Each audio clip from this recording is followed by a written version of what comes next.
सिंध जे ॿारहाड़ियुनि में छोकिरियुनि जी रांदियुनि जे लाइ के बि सहूलियतूं मैसर न आहिनि, जंहिं सबबु नियाणियुनि खे रांदियुनि जे मैदाननि जो रुख़ करण में मुश्किल पेश अची रही आहे। नवां जतोई सां तालुक़ु रखंदड़ अलीशा बि अहिड़नि नियाणियुनि मां हिकु आहे जंहिंखे पंहिंजे शहर में रांदियुनि जी सहूलियतूं मैसर न हुयूं, पर खेसि कराटे जो शौक़ु तमामु घणो हो, छाकाणि जो संदसि कज़न्स कराटे जा रांदीगर हुआ ऐं उन्हनि खे ॾिसी खेसि बि कराटे जो शौक़ु पैदा थियो। पर सहूलियतूं न हुजण सबबु पंहिंजी ख़्वाहिशुनि खे पूरो करण में खेसि मुश्किल पेश अची रही हुई।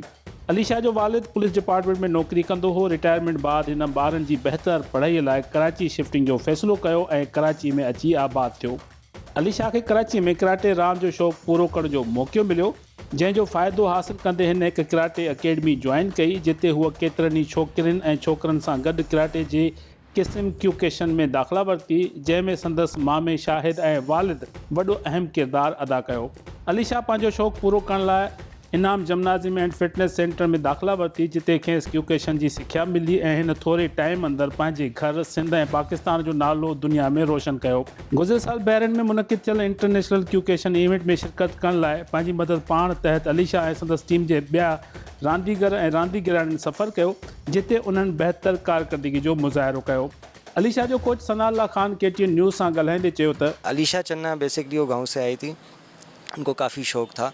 तो हम पहले अपने स्टूडेंट से यही पूछते हैं कि वो फाइटर बनेंगे या उनको वेट लॉस, उनका पर्पस पूछना चाहते हैं कि वो पर्पस क्या है उनका, या वो सेल्फ डिफेंस के लिए आई है, ताकि पर्पस जब हमें पता चल जाता है हम उस हिसाब से उनको ट्रेनिंग कराते हैं। अलीशा चन्ना को मार्शल आर्ट्स में नाम कमाना था मुल्की और इंटरनेशनल लेवल पे, क्योंकि सिंध में लड़कियों का बिल्कुल ही रुझान नहीं है। तो मेरे लिए एक सरप्राइजिंग था कि एक सिंध की लड़की आई है और मार्शल इस लेवल तक करना चाहती है। उसके घर वाले भी राज़ी थे कि वो उनको ट्रेनिंग करवाएं।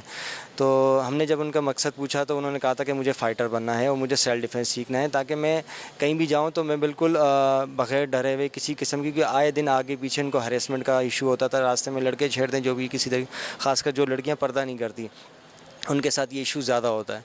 तो अल्हम्दुलिल्लाह उन्होंने हमारी उम्मीदों पे पानी नहीं फेरा और काफ़ी ट्रेनिंग की, अच्छी ट्रेनिंग की और मुल्क की लेवल पे आपके सामने कि वो गोल्ड मेडल लेकर आई। इससे पहले वो चकवाल में नेशनल टूर्नामेंट जीती हैं, जिसकी बिना पे हमने उनको सेलेक्ट किया, क्योंकि हमारे यहाँ ये असूल होता है कि पहले लड़का या लड़की नेशनल इवेंट जीतेंगी, उसके बाद हम उनको इंटरनेशनल इवेंट के लिए उनको तैयार करते और नाम भेजते हैं वहाँ पर। तो अल्हम्दुलिल्लाह उन्होंने बहरीन में जहाँ 10 ममालिक थे वहाँ पर इन्होंने मुल्क का नाम रोशन किया, फर्स्ट पोजीशन लेकर आई है। अफसोस का मकाम ये है कि और भी बच्चे जा सकते थे, नाम कमा सकते, पर हमेशा की तरह हमारे लिए स्पॉन्सरशिप का इशू होता है, क्योंकि ये बच्चे गरीब हैं, इनके पास खाने पीने के लिए सही नहीं होता, तो ये स्पॉन्सर कहाँ से करेंगे। सर, स्पॉन्सरशिप पे बाद में आएंगे। एक क्राइटेरिया होता है सिलेक्शन का, किसी भी स्पोर्ट्स में लें तो परफॉर्मेंस क्राइटेरिया होता है। तो जैसे आपने कहा कि नेशनल गेम जीतेंगी तो फिर आप ऊपर जाएंगी। पाकिस्तान की अगर नेशनल पॉलिसी का हम बात करते हैं तो वो ग्रास रूट लेवल से सारे इवेंट में अगर आप परफॉर्म करेंगे तो आप नेशनल लेवल तक जाते हैं। तो आपके इस टीम इवेंट्स में जाहिर बात है सिंगल इवेंट्स भी होते होंगे, टीम इवेंट्स भी होते होंगे, तो आपके पास सिलेक्शन का क्या क्राइटेरिया होता है? किस तरह से लड़के और लड़कियों को सिलेक्ट करते हैं कि ये पाकिस्तान को रिप्रेजेंट कर सकती है या हमारी टीम को रिप्रेजेंट कर सकती है? वो क्राइटेरिया क्या होता है? बीइंग टीचर आपको तो हर चीज़ का पता होगा। देखिए, पहले हम इनको क्लब लेवल के लिए तैयार करते हैं। जब हम इंटर क्लब टूर्नामेंट कराते हैं, जितने भी हमारे क्लब्स हैं इंटर क्लब्स, तो उसमें इवेंट्स होता है जो कराची लेवल पे भी होता है। उसमें जब परफॉर्मेंस अच्छी आती है, फर्स्ट पोजीशन आती है, तो फिर हम सिंध लेवल पे, इस तरह क्राइटेरिया होता है। जब सिंध लेवल पे इनकी परफॉर्मेंस अच्छी होती है तो फिर नेशनल लेवल पे इनके नाम जाते हैं। वहाँ जो जीता है फर्स्ट या सेकंड पोजीशन जिसकी आती है, इवन थर्ड पोजीशन भी आ जाए, अगर उसमें अगर एक फाइटर इंटरनेशनली चाहिए होता है तो हम फर्स्ट पोजीशन वाली लड़की को भेजते हैं, लड़के को भेजते हैं। अगर 2 फाइटर चाहिए तो हम सेकंड पोजीशन वाले को, 3 चाहिए तो थर्ड पोजीशन वाले को हम कंसिडर करते हैं। तो हमने इनकी फ़िटनेस देखी जाती है। एट दी एंड सिलेक्शन होती है। जब 3-4 लड़कियों का ग्रुप होता है या 5-6 लड़कियों, तो उनकी फ़ाइट्स होती है। सिलेक्शन से पहले, कभी नाम भेजने से पहले क्राइटेरिया होता है, आपस में फ़ाइट्स कराई जाती है, फ़िटनेस देखी जाती है कि कौन ज़्यादा फिट है और कौन जाके फेस कर सकता है, क्योंकि इंटरनेशनली लेवल एक बिल्कुल ही हाई लेवल होता है। उसके लिए हमें उन लड़कियों को तैयार करना पड़ता है, उनकी बॉडी फिटनेस भी देखनी पड़ती है कि वो कितना सपोर्ट कर रही है, उनका डिसिप्लिन देखना पड़ता है। अगर वो डिसिप्लिन में है, छुट्टियाँ नहीं कर रही हैं और प्रॉपर्ली ट्रेनिंग करने आ रही हैं, तो हम फिर उनका नाम आगे रिकमेंड करते हैं, ताकि एक पॉजिटिव इमेज जाए वहाँ पे, क्योंकि वो पाकिस्तान का एक फ्लैग, पाकिस्तान का नाम रोशन करने जा रही है, पाकिस्तान के नाम से लड़ने, किसी एकेडमी के नाम से नहीं लड़ने जाती। तो ये क्राइटेरिया होता है कि हम कराची लेवल से, पहले क्लब लेवल से शुरू करते हैं, कराची, फिर सिंध, फिर इंटरनेशनल, फिर नेशनल, फिर इसके बाद इंटरनेशनल लेवल पे लड़की तैयार होकर आती है। सर, बड़ी ज़बरदस्त बात की, और यही क्राइटेरिया होना चाहिए किसी भी टीम सेलेक्ट करने का। बात की स्पॉन्सरशिप की, तो मुझे जहाँ तक पता चला कि ये जो बहरीन में इवेंट हुआ था, यहाँ पे बहुत से स्पॉन्सरशिप जो करने वाले थे वो विड्रॉ कर गए थे। उस कंडीशन में भी आपने अपनी टीम को वहाँ भेजा। वो जो पीरियड था वो बीइंग हेड इस ट्रेनिंग इंस्टीट्यूशन के कैसा गुजरा? किस तरह से आपने मैनेज करके लड़कियों को लड़कों को बहरीन मौका भेजने का आपने इरादा किया, उनको भेजने में कामयाब हुए और उन्होंने वहाँ पे कामयाबी भी हासिल की? वो जो पीरियड था किस तरह से गुजरा? किस तरह से लड़कियों के लिए आपने सारे अरेंजमेंट किए, वो थोड़ा बताएं। मैं असल में टीम का बताना चलूँगा। टीम हमारी टोटल 12 लोगों पे मुश्तमिल थी, जिसमें कोच, मैनेजर और टीम हेड थे। साथ में हमारी 3 लड़कियां थी और बाकी 3 लड़कियों के अलावा 6 फाइटर थे, मेल फाइटर थे। तो एट दी एंड जब स्पॉन्सर बैकआउट होना शुरू हो गए तो बच्चों के पास स्पॉन्सर नहीं था। इसमें से बहुत से लोग कोई अपनी बाइक बेच कर आया था, मतलब सारे स्ट्रगलिंग फैमिली से ताल्लुक़ रखते हैं, लो तबके से। तो किसी के पास पैसे नहीं थे, किसी के पास ज़्यादा से ज़्यादा 50,000 60,000 थे। तो सबसे पहले हमें ये कुर्बानी देना पड़ी कि मैनेजर पीछे बैकआउट हो गए। जो हमारे हेड हैं हिदायतुल्लाह खान साहब, जो इस वक्त अकेडमी चला रहे हैं, मेरे फादर के बाद इनामुल्लाह खान के बाद, तो वो अकेडमी चला रहे। पहले वो बैकआउट हो गए, उन्होंने कहा कि बच्चों को हमें मौका देना चाहिए। उसके बाद कोच और मैनेजर मुझे साथ जाना था, तो हम लोग बैकआउट हो गए। हमने अपना टिकट्स अपने बच्चों को दे दिया जाके, जैसे अलीशा को दिया हमने, स्पॉन्सर किया उसको, फिर कुछ क्रेडिट कर्जे लेके उनको हमने आगे भेजा। तो हमारे 12 लोगों में से सिर्फ 9 लोग जा सके। मतलब ये काफ़ी मुश्किल था और एज अ हेड ना काफ़ी तकलीफ देता, क्योंकि बच्चे डेली आपके पूछते थे कि सर हम जा पाएंगे नहीं जा पाएंगे। एक यस और नो की पोजीशन में उनकी ट्रेनिंग काफ़ी मुतासिर होती है, उनको यकीन नहीं होता कि हम जा सकते हैं कि नहीं जा सकते ना। तो ये चीज़ काफ़ी मुश्किल थी। फिर एट द लास्ट मोमेंट पर मुझे भी आखिर में, जब मैं फ़ीमेल कोच हूँ तो एक एज अ मैनेजर भी मैं काम कर रहा होता हूँ, तो मुझे लास्ट टाइम पे अपना टिकट कैंसिल करना पड़ा। उसके में काफ़ी चार्जेस डिडक्ट होते हैं। अगर आपको आइडिया हो कि इंटरनेशनल फ़्लाइट की टिकट कैंसिल कराएं, तो हम टीम, मैनेजर, कोच, हम सब बैकआउट हो गए। तो हमने 9 लोगों की फ़ाइटरों की टीम भेजी थी। तो जब ये इंटरनेशनली गए थे, वहाँ पर प्रेजेंट हुए थे, तो थोड़ा इनका मजाक भी बना कि भाई यहाँ तो बगैर कोच के, टीम मैनेजर के और हेड के आए ये लड़के, तो ये क्या किस तरह पार्टिसिपेट कर पाए। अल्हम्दुलिल्लाह इन्होंने ऐसा परफॉर्म किया कि उनके सबके ना, मतलब नाको चवने चबा दिए। कुवैत और ईरान ये सब टॉप पे जा रहे थे, तुर्की, बहरीन, तो उन्होंने सबसे ट्रॉफियाँ छीनी है। अल्हम्दुलिल्लाह 3 फर्स्ट पोजीशन आई है, 2 सेकंड, 2 थर्ड पोजीशन आई है। अगर टीम, मैनेजर, कोच होते तो अल्हम्दुलिल्लाह सब के 9 के 9 फाइटर पोजीशन लेकर आते हैं। पर अब जो कि यहाँ का हमेशा से ये ड्रॉबैक रहा है कि यहाँ स्पॉन्सर का इशू रहा है, जिसकी वजह से हमें ये मुश्किल पेश आती है। अगर हमें स्पॉन्सर पहले से कंफर्म हो जाए तो ये बच्चे बहुत ज़्यादा मेहनत करें, क्योंकि ये हमेशा इसी पोजीशन में। अक्सर हम लोग इवेंट्स में 10 लोगों की, 12 लोगों की टीम में सिर्फ 2 या 3 लोग जा पाते हैं, तो जिसकी वजह से ये डिसअपॉइंट हो जाते हैं और उस हिसाब से ट्रेनिंग भी नहीं कर पाते हैं। तो मेरा ये जैसे आपने हमेशा में सपोर्ट किया KTN वालों ने, और इन बच्चों के एप्रिसिएशन के लिए आप लोग आए, तो मैं आपकी तवज्जो से मैसेज देना चाहूँगा कि जो भी साहिब इस्तात लोग हैं कि अपने बच्चों के लिए आए, इनको ये मुल्क की लेवल पे मुल्क का नाम रोशन करें, इंटरनेशनल लेवल पे। और ये हमारा मकसद बेसिकली है कि इन बच्चों को हम ड्रग्स से बचाते हैं, बुरी आदतों से बचाते हैं। माशरे में जो बीमारियाँ हैं, गलतियाँ हैं, हर किस्म की जो बुराइयाँ हैं, उससे इनको हम बच्चों को बचा के उनको ट्रेन करते हैं।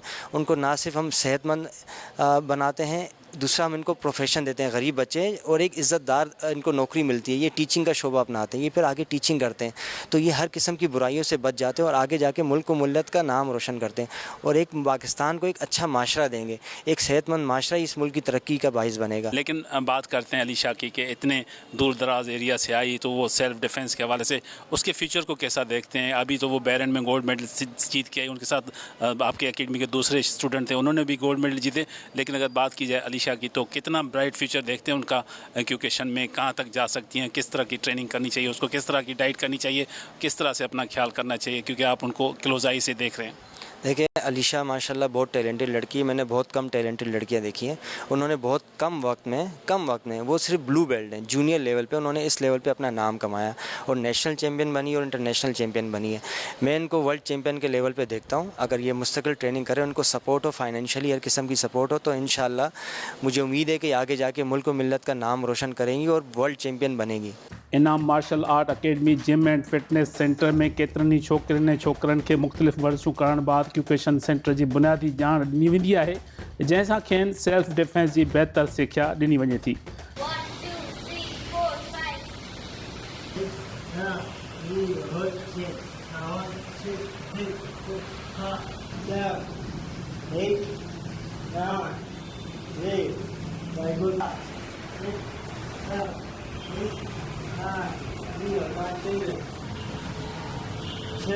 1, 2, 1, 5,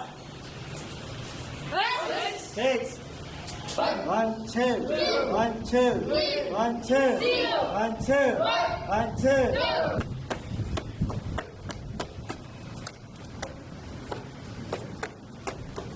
ये हाथ यहाँ लाके इसको यहीं से हिट करना है आपने। जब कोई आपका गला पकड़ने लगे फौरन, ग्रिप करने के बाद नहीं, ग्रिप करने से पहले ये फ़ोन पकड़ के यहाँ से ग्रिप करना है। पहले जैसे कोई पकड़ने लगे तो आपने सोना नहीं है, जैसे ही पकड़े एल्बो खोल देंगे, उसकी ग्रिप मजबूत हो जाएगी। ठीक है, आपने निकल जाना। एक तो सिंपल ही, तो फिर मैंने पकड़ के यहाँ से लेकर आया, ये हाथ इस गर्दन पे लाया, इस गर्दन को मैं अपनी हाथों की मूवमेंट पे घुमाऊंगा। ठीक है, अली शाह पहिरीं सिंधी न्याणी आहे जंहिं पंहिंजी मदद पाण तहत इंटरनेशनल इवेंट में शिरकत करे बहरीन में मुनक़िद थियल इवेंट में सऊदी अरब जी छोकिरी खे शिकस्त ॾेई गोल्ड मेडल हासिल कयो ऐं पाकिस्तान जो नालो रोशन कयो। केटीएन न्यूज़ सां ॻाल्हाईंदे हिन चयो त संदसि कामयाबियुनि में वालिद, वालदा ऐं मामनि जो वॾो किरदारु आहे, जिन खेसि मुकमल मदद फ़राहम कई ऐं माली मदद करे इवेंट में शिरकत कराई, जंहिं सबबु संदसि ख्वाब मुकमल थियो। मां जंहिंखां इंस्पायर थियसि उहो मुंहिंजा कज़न्स हुआ ऐं मां ॾिसंदी बि हुअसि, मूवीज़ वग़ैरह बि हूंदियूं, काफ़ी शयूं हूंदियूं हुन में त। ऐं ॿियो जेका मुंहिंजा कज़न्स आहे उहे कंदा हुआ ॾाढा सारा, पोइ मां चयो त इहे कंदा त मां छो न कयां। ऐं काफ़ी शौक़ु बि हुओ, अम्मी जो बि हुओ, पोइ उन शइ खे असां अॻियां वधायो ऐं हिन में आयासीं असां। ऐं अच्छा, बिल्कुलु बिल्कुलु इंस्पायरेशन हूंदी आहे, कज़िन्स मां इंस्पायरेशन वरिती। पर हाणे असां ॻाल्हि कयूं था नवां जतोई मां हिकिड़ी छोकिरी ट्रेवल करे अचे थी कराची, त काफ़ी ऑप्शन हूंदा आहिनि ॿियनि गेम्स जा, टेबल टेनिस जा, बैडमिंटन जा, या ॿियूं जेके गर्ल्स जूं गेम्स हूंदियूं आहिनि। कराटे क्यूकेशन चूज़ करण जो जेको मेन मक़सदु हो सिर्फ़ु ऐं सिर्फ़ु कज़िन्स हुया, या माइंड में ॿियो हुयो त मूंखे हिकिड़ी मज़बूत छोकिरी थी साम्हूं अचणी आहे, मूंखे फाइट करणी आहे, सेल्फ डिफेंस तमामु ज़रूरी हूंदो आहे अॼु हिन मुआशिरे में। उहे शयूं बि हुयूं जिन तव्हांखे इंस्पायर कयो? हा, काफ़ी सारियूं हुयूं। ईअं जेको असां ॾिसंदा आहियूं त काफ़ी हेरासमेंट वग़ैरह थींदी आहे छोकिरियुनि वग़ैरह ते, ऐं असां ई सिखी अॻियां छोकिरियुनि खे ट्रेन करे सघूं था। ऐं ॿियो त स्कूल में तव्हांखे कहिड़े क़िस्म जो माहौल मिलियो, हुते स्पोर्ट्स जी सहूलियतूं आहिनि? न, स्कूल में कोन हुयूं असांजूं, छो त मां ॻोठाई स्कूल पढ़ी हिते आई हुअसि। ऐं हिते बि काफ़ी ॾिसो वञे त नंढा नंढा स्कूल आहे, त हुन में एॾे स्पोर्ट्स जी कोन हुयूं। नंढियूं नंढियूं हूंदियूं जंहिंमें फुटबॉल थी वियो ऐं वॉलीबॉल थी वियो, ईअं नंढियूं नंढियूं शयूं हूंदियूं। बाक़ियूं ॿियूं जेके बि हूंदा उहे सॼा मां ॾिसंदी हुअसि। लॻे मूंखे ॾाढो शौक़ु हूंदो हुओ स्पोर्ट्स में वञा, शेक कयां, पाण खे फिट रखां, इहे सभु शयूं हूंदियूं हुन में। अच्छा, पाण खे फिट रखो, ज़ाहिरी ॻाल्हि आहे, उन लाइ वरी डाइट जो वॾो अहम किरदारु हूंदो आहे। त हाणे फैटी बि न आहे थियणो, वेट बि लूज़ न आहे करिणो, ऐं वेट जी कैटेगरी में कॉम्पिटिशन बि करिणो आहे, त इन्हनि सभिनी शयुनि खे मैनेज कीअं कंदा आहियो? ख़ासि खुराक खे? खुराक असांजी असांजो नाश्तो सुठो हूंदो आहे, ऐं असां हुन में जेको ब्रेकफास्ट हूंदो आहे असांजो उहो लाइट हूंदो आहे, डिनर असांजो बि नॉर्मल हूंदो आहे। डिनर नॉर्मल हूंदो आहे, नाश्तो सुठो कंदा आहियो, ईअं ई थियणु खपे। पर सहेलियुनि जो हिकिड़ो अहम रोल हूंदो आहे, स्कूल जी जेके कुलीग्स हूंदियूं आहिनि, चवंदी आहिनि त कहिड़ी गेम में तूं फाथी आहे, तूं जूडो कराटे खेॾे थी, छोकिरी आहे तूं, हीअ गेम, अहिड़े क़िस्म जा जुमिला ॿुधण मिलंदा आहिनि, या अहिड़े क़िस्म जो तंज़ मिलंदो आहे त छा करे कंदी आहे, ईअं महसूसु थियो आहे कॾहिं स्कूल में? हाँ, काफ़ी माण्हुनि चयो ईअं, मुंहिंजे पंहिंजी फैमिली में चयो त तव्हां इहे छो था कयो, ऐं छोकिरियुनि जो गेम न आहे, छोकिरनि जो गेम आहे, ऐं तव्हां ॿियो कुझु कयो, पढ़ो कयो, अॻियां वधियो, इहो छा आहे, इन में छो थी अची। मां चयो पढ़ाई खे बि गॾु वठी असां हलूं था, ऐं ॿियो असां स्पोर्ट्स बि कंदासीं। मूंखे कराटे जो अम्मी जो शौक़ु हूंदो, जेको मां तव्हांखे पहिरियों बि ॿुधायो, त उनखे वठी मां अॻियां, न त मुंहिंजो फुटबॉल में पूरो हूंदो। अच्छा, इंस्पायरेशन त तव्हां कज़िन्स मां वरिती, पर पीउ माउ जो वॾो अहम किरदारु हूंदो आहे, त पंहिंजी फैमिली जे हवाले सां असांखे थोरो ॿुधायो त असांजी नियाणियुनि खे, वालदेन खे तमामु वॾो अहम किरदारु अदा करणु खपे, उन्हनि खे हर जाइ ते प्रमोट करण में, उन्हनि खे अॻिते वधाइण में। तव्हांजी फैमिली मां तव्हांजी कंहिं हेल्प कई, कंहिं तव्हांखे अॻिते आणण में अहम किरदारु अदा कयो? सभिनि खां अॻियां त पहिरियों मां पंहिंजे मामे जो नालो वठंदसि, मक़बूल चन्ना। उन काफ़ी मुंहिंजी सपोर्ट कई। उन खां पोइ वरी ॿिया मुंहिंजा मामू आहिनि, उन्हनि बि ॾाढी सपोर्ट कई। हा, शाहिद थी वियो, साज चन्ना थी वियो, ऐं ॿियो अम्मी बि काफ़ी, जेको वालिदनि हूंदा आहिनि उहे, उन्हनि बि ॾाढी असांजी सपोर्ट कई। बाबा बि कई। बाबा चए थो मुंहिंजी न्याणी न मुंहिंजो पुटु आहे, जेतिरो अॻियां वधंदी मां उनखे ओतिरो अॻियां वधाईंदुसि, उनखे ओतिरो मां हौसलो अफ़ज़ाई ॾींदसि त अॻियां वधे, अॻियां सिखे, नालो ठाहे पंहिंजो, ऐं अॻियां माण्हुनि खे बि उहो ॿुधाए त छोकिरियूं कंहिं शइ खे घटि न हूंदियूं आहिनि। अच्छा, हिकिड़ो सुवालु ॿियो वरी, छोकिरी वरी जूडो कराटे क्यूकेशन, कॾहिं अखि में धकु, कॾहिं नक ते धकु, कॾहिं चेहरे ते धकु लॻी थो वञे त उन हिसाब सां घर वारा कॉन्शियस न हूंदा आहिनि त भाउ थोरो पंहिंजो ख़्यालु कजांइ की धकु न लॻी वञे त उन हिसाब सां छा तव्हांखे गाइड कंदा आहिनि बाबा अम्मा वारा मामा वारा? पहिरियां लॻंदा त बाबा थोरो ॾिसी हैपर थी वेंदो, चवंदो त मां बसि वञा थो, हीअ कीअं धक आहिनि मूंखे। पोइ दफ़ा अखि में धकु लॻो त बाबा ॾाढो थी वियो। ॿियो बॉडी वग़ैरह में लॻंदा आहिनि, जीअं थाइज़ में थी वियो, ऐं असांखे हथनि वग़ैरह ते लॻंदा आहिनि, कंहिंमें फ्रैक्चर्स बि थींदा आहिनि ऐं सही हूंदो आहे, लेकिन उन्हनि खे सम्झाइणो पवंदो आहे त हीअ गेम ई अहिड़ी आहे, हिन में धकु लॻंदो, उहे ठीकु थींदासीं, वरी असां कंहिंखे कंदासीं। अच्छा, हूअं पाण ॻाल्हि कयूं बहरेन में तव्हां जेको गोल्ड मेडल हासिलु कयो, उहा जर्नी थोरी ॿुधायो त कराची जे जिन्ना एयरपोर्ट खां बहरेन ताईं वञण वारो सफ़र कीअं हुयो, कीअं फीलिंग्स हुयूं, छा सोचियो पियो आहे त कहिड़ी कॉम्पिटिशन में पार्टिसिपेट करिणो आहे, छा करिणो आहे? छो जो अजीब फीलिंग्स हूंदियूं आहिनि, पहिरियों दफ़ो कंहिं इंटरनेशनल इवेंट में पार्टिसिपेट कयो, उहे फीलिंग्स थोरा शेयर कयो असां सां। काफ़ी मिक्स फीलिंग्स हुयूं त ईअं पियो फील थिए, हिकिड़ो त घर वारनि खां पहिरीं फस्ट टाइम काॾे ॿाहिरि पई वञा मां, ॿियो ऐं जेको असांजियूं छोकिरियूं वग़ैरह हुयूं उहे सभिनि सां मुंहिंजो फस्ट टाइम हो ऐं काफ़ी डिफरेंट शइ हुई, हिकिड़ो अलॻि मुल्क हुजे, अलॻि शयूं हुजनि, अलॻि माण्हू हुजनि, अलॻि अलॻि क़िस्म जा सभु शयूं हुजनि। पोइ असां वियासीं हुते, असां वेट करायो पहिरियां, वेट में बि हुते वियासीं, वेट वग़ैरह करायो, उन खां पोइ नेक्स्ट टाइम असां हुनजी जे नेक्स्ट डे ते फाइट हुई, असां फाइट की काफ़ी नर्वसन हुई। ॿियो असां सां गॾु फाइट ते त पोइ था अचूं, पर मूंखे जेकी ख़बर पई तव्हांजे टीचर ॿुधायो त कोच बि कान हो, मैनेजर बि कान हुयो, तव्हां वटि ऑफिशल्स बि कान हुया, त इन कंडीशन में पोइ तव्हांजी फीलिंग्स त रहंदो तमामु डिप्रेस हूंदो, उहे फीलिंग्स ॿुधायो थोरियूं, त कोच बि कान्हे, मैनेजर बि कान्हे, ऑफिशियल बि कान्हे, त कीअं तव्हां सभिनी शयुनि खे मैनेज कयो? असां सां गॾु हिकिड़ो वॾो फाइटर हुजे, सीनियर असां सां गॾु, वहीद ख़ान, त उन असांखे ॾाढो गाइड कयो, काफ़ी सुठो वठी हलियो। ऐं असांखे फाइट जॾहिं असांजी हुई त असांखे सभिनि खां पुछंदा पिया, तूं त असांखे केतिरे बजे ईंदी, केतिरो हुजे, अगरि असां सां गॾु कोच वग़ैरह हुजे न त असांखे एॾो मसलो वग़ैरह न थिए हा, लेकिन उन बि छोकिरे ॾाढो मैनेज कयो। असां बार बार उन्हनि वञी पिया ॿुधायूं पिया असांजो टाइम कॾहिं ईंदो, असांजो हे कॾहिं ईंदो, काफ़ी परेशानी बि हुई। फाइट जे टाइम एॾो स्ट्रेस न वठिजे, लेकिन असां काफ़ी वरितो।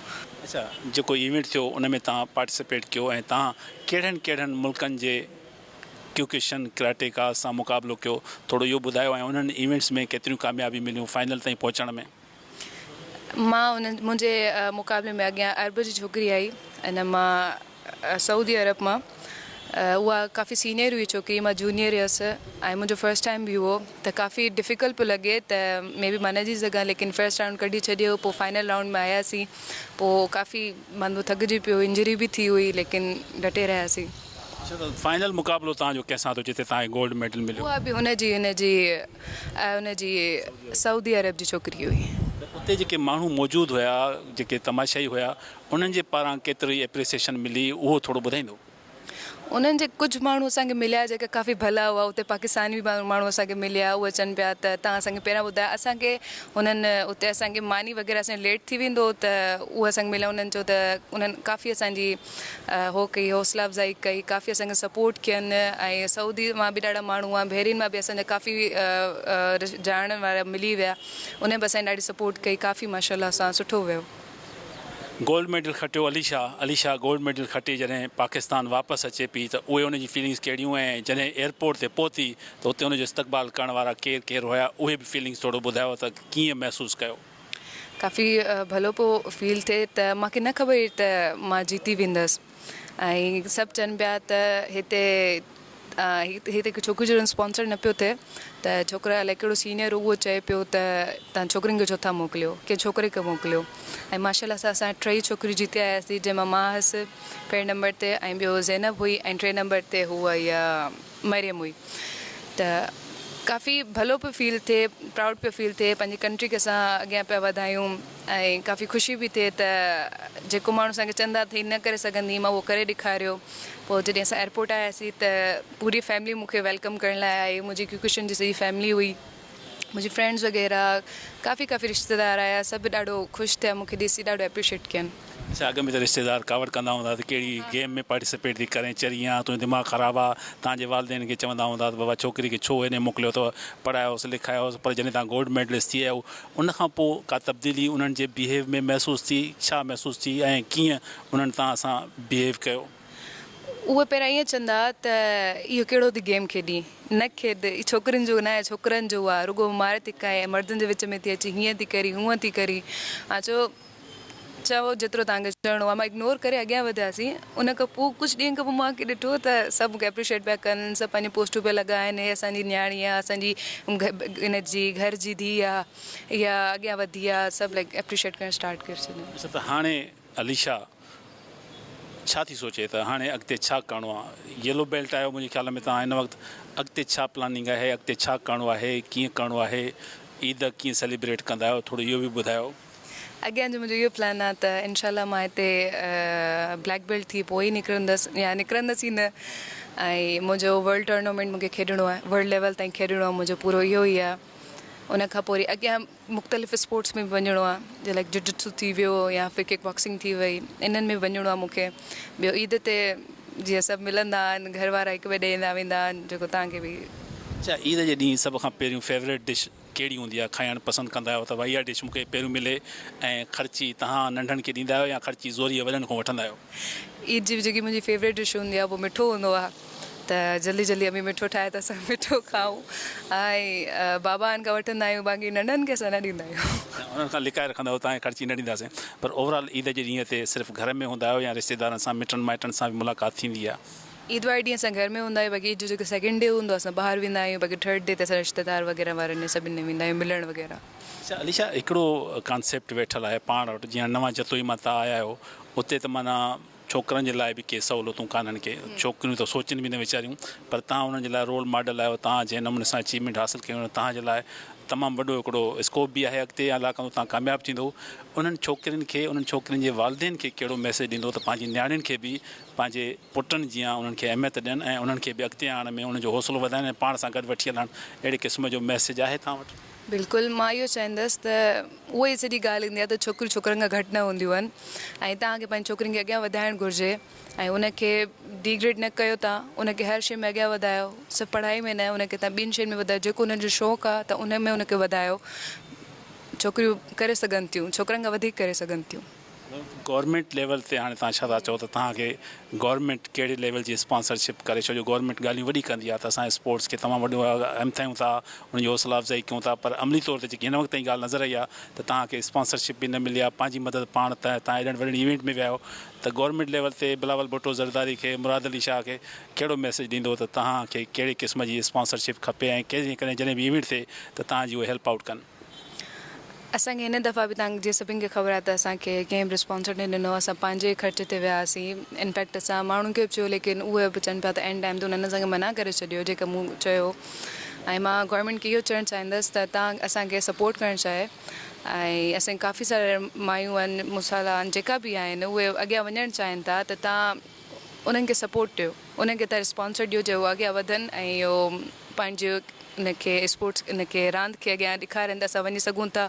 पाकिस्तान में या फिर सिंध में ॾाढो टैलेंट आहे जेकी एंड ते अची वेंदा आहियूं असांखे स्पॉन्सर न मिलंदो आहे पोइ असां वेही रहंदा आहियूं पूरी असांजी तयारी हूंदी आहे सभु कुझु हूंदो आहे हर शइ हूंदी आहे लेकिन एंड में इहो ई थींदो आहे त असां स्पॉन्सर न आहे पोइ असां वेही रहंदा आहियूं। अलीशा सां गॾु वियल नियाणियुनि उन मौक़े ते चयो त बग़ैर ऑफिशल्स जे इवेंट में शिरकत करणु मुश्किल कमु हो पर उन्हनि हिम्मत न हारी ऐं शानदार कारकर्दगी जो मुज़ाहिरो कयो।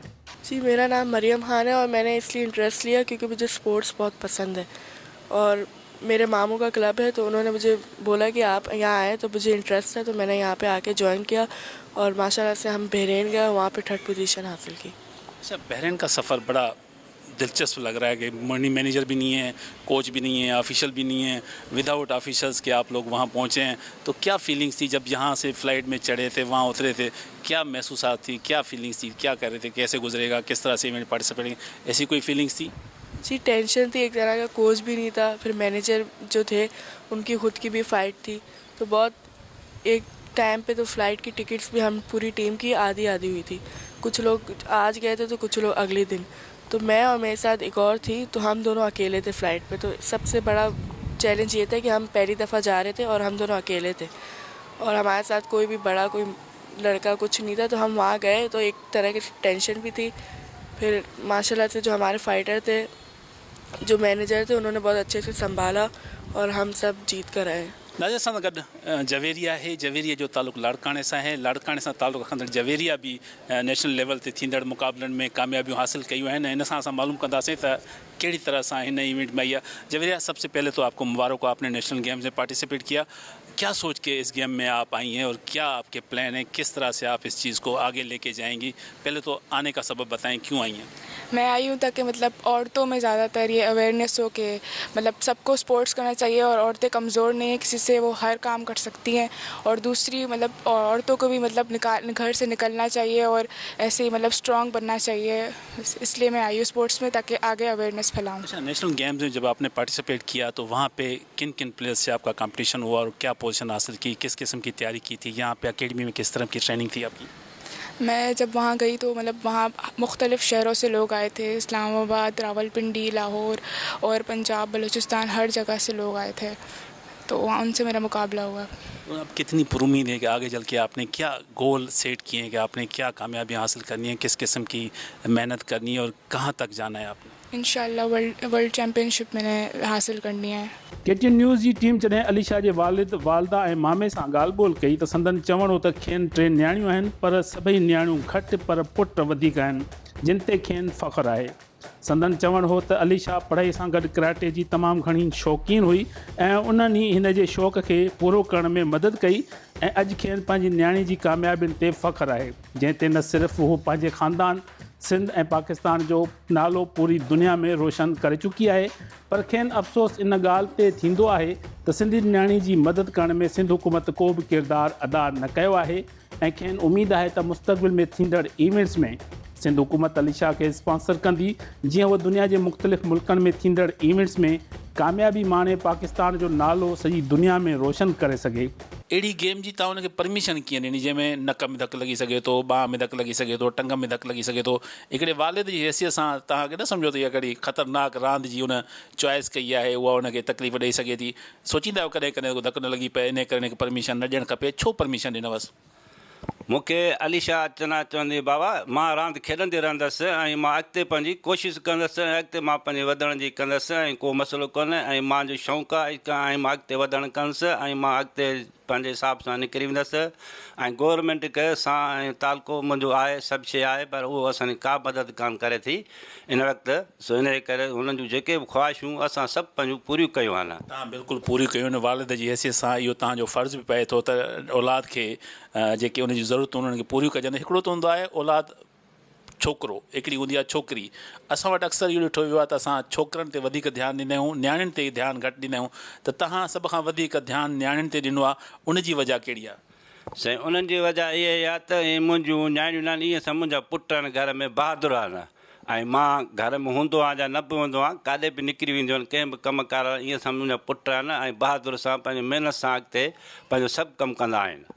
अच्छा, हाणे बहादुरी जी ॻाल्हि कजे, ज़ाहिरी ॻाल्हि आहे गेम ई अहिड़ी थी खेॾे, कराटे माना साम्हूं वारो जेको आहे उनखे छॾिणो न आहे, टोछा हणा आहिनि, उनखे मुकूं हणियूं, उन लतूं हणियूं, इन जे करे बहादुर आहे। सिधी सी ॻाल्हि आहे, गेम अहिड़ी चॉइस कई।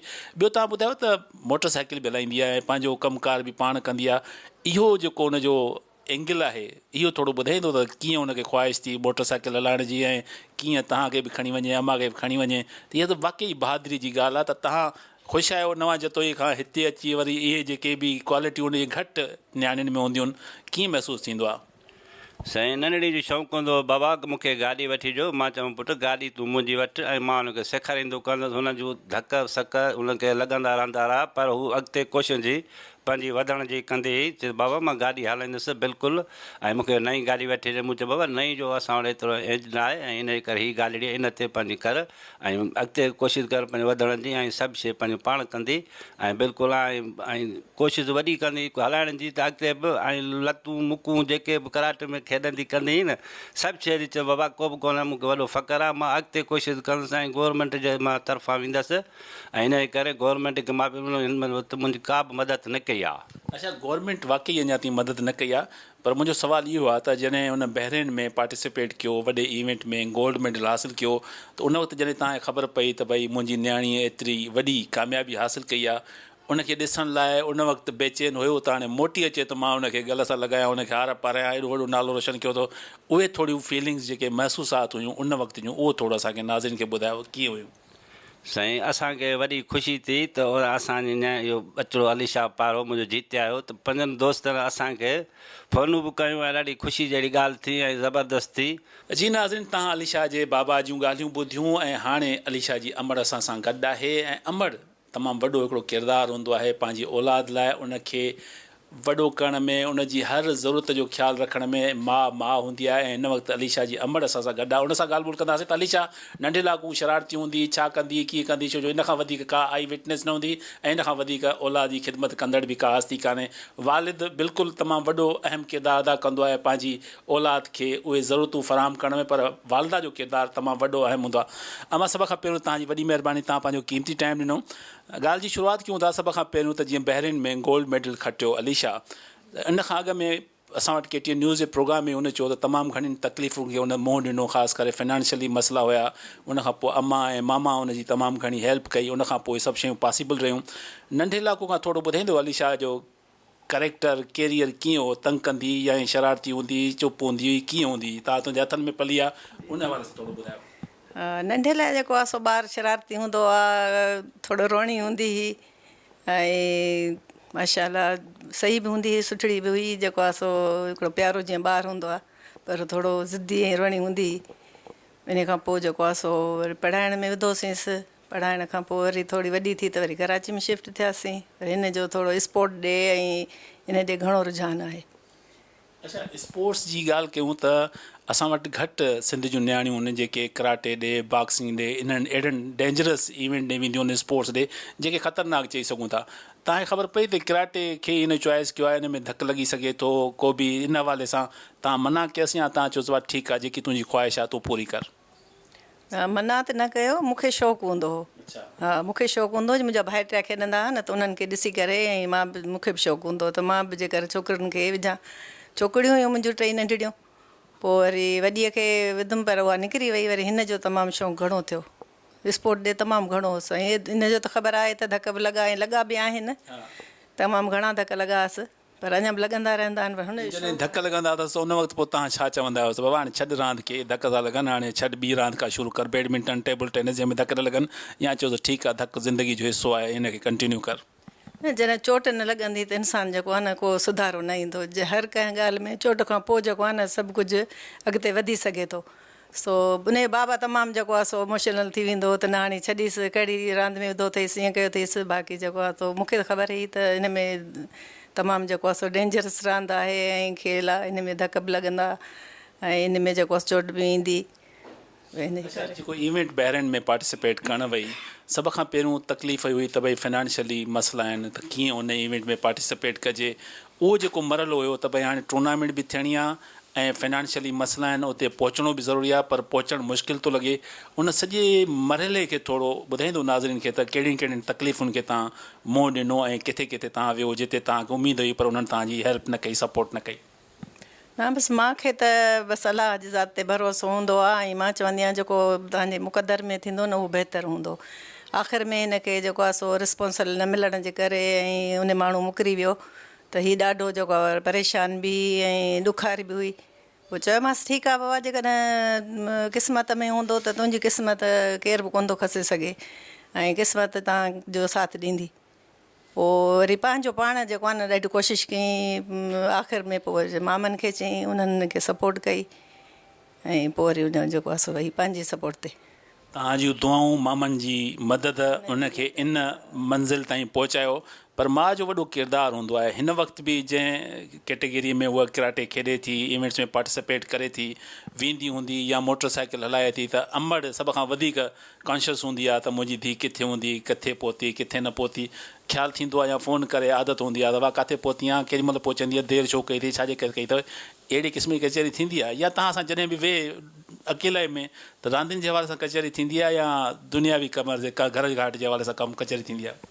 न न, हुननि खे मूं एतिरो जेको आहे न पंहिंजो दोस्त बनायो आहे जो हर शइ जेको आहे न शेयर कंदी आहे। इहे पर मुंहिंजूं छोकिरियूं 3 पोइ वरी जेको आहे न उहो ॿुधाईंदी आहे, पुछंदी आहियांसि बाबा किथे पहुती ऐं देरि छो कई। कॾहिं कॾहिं जेको आहे सो रनिंग ते वेंदी आहे या कराटे ते देरि थी वेंदी आहे त फ़ोन करे पुछंदी आहियांसि। पोइ ॿुधाईंदी आहे। जेकॾहिं पाण वटि फ़ोन न हूंदी अथसि त कंहिं सर जो या कंहिं छोकिरीअ जो नंबर हूंदो अथसि, उन्हनि खां पुछी करे ऐं कंफर्म कंदी आहियां, तसली कंदी आहियां त जेको आहे सो। बाक़ी असांजे मुआशिरे में छोकिरियूं आहिनि न, सो छोकिरियुनि जो त वरी थिए थो ॾाढो। ऐं घणो वरी पंहिंजे नंढे मामे जी सपोर्ट हूंदी अथसि, जेको उहो हिन जो दोस्त बि आहे ऐं मामू बि आहे। कॾहिं कॾहिं दड़का बि ॾींदो अथसि त हर ॻाल्हि ॿुधाईंदो बि अथसि, गाइड बि कंदो आहे। माशाल्लाह लिखियलु पढ़ियलु आहे ऐं घणो साथ ॾींदो अथसि। जॾहिं इवेंट खटी आई, गोल्ड मेडलिस्ट थी आई, एयरपोर्ट ते तव्हां बि वियोसि, कहिड़ी ख़ुशी महसूसु कई? कीअं इवेंट्स खे तव्हां सेलिब्रेट कयो? घर ॾे जॾहिं वठी आयो, पाड़े वारा, ॻोठ वारा, मिट माइट कहिड़ियूं ॻाल्हियूं कनि पिया? हिकिड़ा त न जेके चवंदा हुआ ॾाढो सुठो कमु, घणा चवंदा हुआ न्याणी खे तूं रांदि में रह थो त न्याणी खे तूं खेॾाए थो। अहिड़े क़िस्म जी ॻाल्हियूं ॿुधण में मिलंदियूं आहिनि माइटनि मां, मिटनि मां, दोस्तनि मां, सहेलियुनि मां? जी जी, पहिरियां ॿुधनि में ईंदियूं, पोइ जॾहिं खटे आई, जीअं चकवाल मां खटे आई, उन खां पोइ वरी बहिरीन वई, उतां खटे आई, पोइ सॼी फैमिली तमामु घणो ख़ुशि पई थिए ऐं सभिनि जेको आहे सो सपोर्ट ॾाढी कई अथसि। ऐं अञा ताईं बि जेको आहे सो वियासीं उते एयरपोर्ट ते उन्हनि जे मामनि जे मदद सां। ऐं पोइ ॿुधाए त जीअं नंढो मामो दोस्त बि आहे ऐं भाउ बि आहे मुंहिंजो, ऐं हुनजो जेको आहे सो मामू बि आहे, त उन सॼो कुझु कयो ऐं हिनखे वठी आयासीं, बैनर ठाहिराइनि, गुलनि जी बरसाति कयूं ऐं ख़ुशी त ॾाढी थी। जेकर हुनखे गले लाथुमि त हुन रोई ॾिनो ऐं मूंखे बि इन ॻाल्हि जी ख़ुशी त अलाह साईं हर कंहिं न्याणीअ जो इहो भाग करे ऐं अॻिते भला साईं जेको पंहिंजे पनाह में ऐं हिफ़्ज़ में रखे न। न्याणियूं आहिनि, न्याणियुनि जो त जेको आहे सोचणो पवे थो। जी नाज़रीन, तव्हां अलीशा जी बाबा जी ॻाल्हि ॿोल ॿुधी, उनजी अमड़ जी ॻाल्हि ॿोल ॿुधी, पर अलीशा जंहिं पंहिंजे प्रोग्राम में KTN न्यूज़ ते सभ खां वॾो अहम किरदारु ॾिनो आहे पंहिंजे मामनि जी, त उन्हनि उन्हनि जी हौसला अफ़ज़ाई कई आहे। न सिर्फ़ु हौसला अफ़ज़ाई कई आहे, पर फाइनेंशियली तौर ते उन्हनि खे इहो मुमकिन करे ॾेखारियो त हू दोहा में जेको आहे सो वञी पार्टिसिपेट करे ऐं उन्हनि इवेंट्स में कामयाबी हासिलु करे। त असां सां गॾु हिन वक़्तु अलीशा जो मामो आहे शाहिद अली चन्ना, उहो मौजूदु आहे। शाहिद अली चन्ना पाण तमामु बहितरीनु स्विमिंग जो प्लेयर बि आहे। स्विमिंग माना त स्ट्रीम फिट ऐं लॻे थो त साईं स्ट्रीम फिट आहे, पर असां ॻाल्हि ॿोल कंदासीं अलीशा जे हवाले सां। शायद भाउ, सभ खां पहिरियों थैंक यू सो मच, वॾी महिरबानी।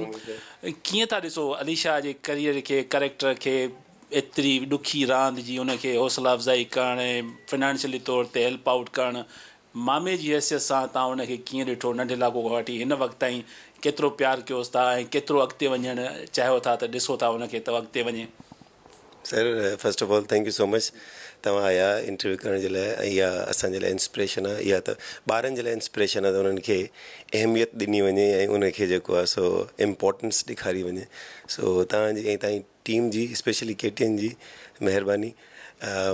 जीअं मूं तव्हांखे इहो अलीजा जी पेंटिंग ॾेखारियूं त जॾहिं शी वॉज़ यंग, नंढड़ी, त हुन वॉर्डरोब में जेको आहे न तव्हांखे मां ॾेखारींदुमि त हुन लिखियो आहे त I don't want to be a princess, I want to be a black belt.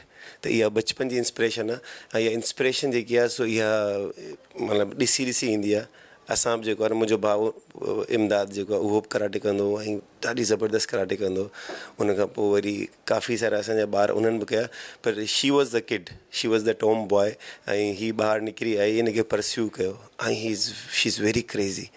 तमामु हर जेको आहे न, को बि फैमिली इवेंट जेको आहे न उहो अटेंड न कंदी आहे, हीअ पंहिंजी क्लासिस ज़रूरु अटेंड कंदी आहे। कराटे डेंजरस गेम में अचे थी, त उन हवाले सां तव्हांजे ज़हन में आयो त हाणे अलीशा जंहिं शइ खे चॉइस कयो आहे, जंहिं तरफ़ वञणु लॻी आहे, उहा डेंजरस आहे, त कॾहिं वेठे वेठे हुनखे सम्झायो त बाबा इन रांदि खे छॾ, ॿी का रांदि शुरू कर, या सिर्फ़ु उनजे क्रेज़ खे ॾिसी करे तव्हां हथियार फिटा करे छॾिया? ईअं सर, शी इज़ क्रेज़ी ऐं असां वाक़ई में हथियार फिटा कया आहिनि। हे अक्सर मोटी ईंदी आहे त कॾहिं हिते स्कार आहे, कॾहिं हिते स्कार आहे। उन ॾींहुं आई त हीअ अखि जेको सॼी ब्लैक लॻी पई, त मां भेण खे चवां पियो त ॾिसो हिन जी अॻिते शादी बि तव्हांखे करणी। पर इहो असां नथा स्टॉप करे सघूं। हाणे जेको रिवर विच इज़ फ्लोइंग, असां हुनखे नथा बीहारे सघूं। ऐं जे असां हुनखे बीहारींदासीं त उहो जेको आहे न उनजे लाइ मतिलबु ख़राबु ऐं बैड साबित थींदो, बुरो थींदो। त हुनखे असां हुनखे चऊं था ठीकु आहे, it's okay, you go, scars are beautiful. तव्हां हुनजी गेम खां बि वाक़िफ़ु आहियो, हुनजी अचीवमेंट्स खां वाक़िफ़ु आहियो, त छई हिसो हूंदी आहे। माण्हू चवंदा त हाणे जंहिं अंदाज़ सां महिनत करे थी त केतिरो अॻिते हिनखे वञणु खपे ऐं सपोर्ट गवर्नमेंट जी उनखे हुजणु खपे। त गवर्नमेंट लाइ बि मैसेज ॾिजो ऐं फ्यूचर उनजो किथे ॾिसो था हिन गेम में? सर, जीअं ॿुधायमि त उहो क्रेज़ी आहे ऐं तमामु सीरियस आहे ऐं हू कराटे खे जेको आहे न तमामु घणो टाइम थी ॾिए, प्लस अकेडमी वञे थी, वरी स्पेशल ट्रेनिंग थी करे, उनखे अलावा जिम बि करे थी ऐं उन सां अलावा उनजी डाइट बि आहे। त हुनजी डाइट आहे उहा बि तमामु स्ट्रॉन्ग आहे, फुल ऑफ प्रोटीन। ऐं जेको एक्सरसाइज़ करे थी या जेको स्पेशल हिन जे लाइ क्लासिस आहिनि, छो जो उहो ॾिसंदा त यार हिन में टैलेंटेड आहे ऐं हुन में ही पावरफुल आहे। त हुन जेको आहे सो हिनखे स्पेशल ट्रेनिंग्स बि ॾियनि था, हुनजी डाइट बि स्पेशल आहे, प्लस हाणे हुन जिम बि स्टार्ट कयो आहे, त माना ही फुल टाइम इम्प्लॉय थी वई आहे पंहिंजी करियर ऐं पंहिंजी अकेडमी जी. So one thing is that. ऐं सेकेंड थिंग जेकी गवर्नमेंट लेवल ते त असां, मां छा थो चई सघां की गवर्नमेंट लेवल ते असां त जेको आहे न कोई कुझु न ख़ासि न ॾिठो आहे सिंध में थींदे, भले क्रिकेट हुजे या ॿियूं जेके बि गेम्स हुजनि. जीअं फुटबॉल ॾिसो, लियारी में छोकिरा खेॾनि था, केॾी ज़बरदस्त फुटबॉल था खेॾनि. ऐं क्रिकेट सिंध में केतिरा ज़बरदस्त ॿार आहिनि, तव्हां ॾिसो सुठो खेॾनि था, पर हाणे हुनजी इंटरनेशनल लेवल ते कोई उन्हनि जी कोलेब्रेशन न आहे, या इंटरनेशनली उन्हनि खे खयो नथो वञे, इंटरनेशनली उन्हनि खे का सपोर्ट न आहे, का स्पॉन्सरशिप न आहे. हाणे डिसअपॉइंट त असां कीअं थींदासीं, असां जॾहिं पंहिंजो पाण खे, असां त सेल्फ पेड आहियूं न, असां त सेल्फ प्रोवाइडर आहियूं. सो हाणे असां कोशिशि कंदासीं त असां थोरो ई अॻिते वञे त पोइ असां वरी ॻाल्हाईंदासीं मिनिस्टर्स या जेके बि कंसर्न माण्हू आहिनि, ऐं उहे ॾिसंदा बि त सही त भई हाणे टैलेंट अचे थो त उनखे जेको आहे सो सपोर्ट कयूं. नाज़रीन, उमेद आहे तव्हांखे अॼु जो प्रोग्राम पसंदि आयो हूंदो. ईद तव्हांखे सुठी लॻी हूंदी. असां KTN न्यूज़ जे तरफ़ां तव्हांखे ईद जूं खोड़ सारी वाधायूं हुजनि ऐं खोड़ सारी दुआऊं असांजूं अलीशा जहिड़ियुनि ख़ूबसूरत प्यारी नियाणियुनि लाइ जेके महिनत करे अॻिते अचनि थियूं, पंहिंजे पीउ माउ जो नालो रोशन कनि थियूं. ऐं उन्हनि सभिनी खे वालदेन खे इहो मैसेज आहे त पंहिंजी नियाणियुनि खे बि पंहिंजे पुटनि जीअं वरितो वञे ऐं उन्हनि ते बि ओतिरो ध्यानु ॾिनो वञे जेको पंहिंजे पुटनि ते ॾियनि था. केतिरी महिनत कंदे असांखे नियाणी नज़र अचे थी, सिर्फ़ु ऐं सिर्फ़ु फोकस आहे त हू मुल्क जो नालो सॼी दुनिया में रोशन करे. कैमरामैन रशीद चांडियो सां गॾु मुजाहिद सोलंकी खे ॾींदा इजाज़त. अल्लाह वाही.